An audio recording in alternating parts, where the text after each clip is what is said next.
Here are 3 things that your doctor will not tell you about type 2 diabetes. Don't get me wrong, some doctors will actually help you stay off medication, but the average doctor will just give you a prescription and send you off to the pharmacy. The first thing they won't tell you is that the root cause of type 2 diabetes is insulin resistance. They also won't spend any time explaining the type of foods that you should be eating and avoiding to become insulin sensitive again. The second thing that they won't tell you, that you can actually get off medication.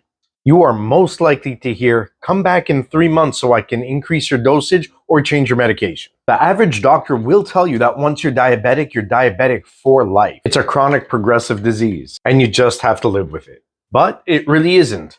As long as your beta cells are still functioning properly, you can reverse this condition with the right lifestyle changes. Don't let misinformation hold you back. Take control of your health and learn how to reverse type 2 diabetes naturally. Follow for more educated tips and share this with someone that needs to hear it. I'll talk to you soon.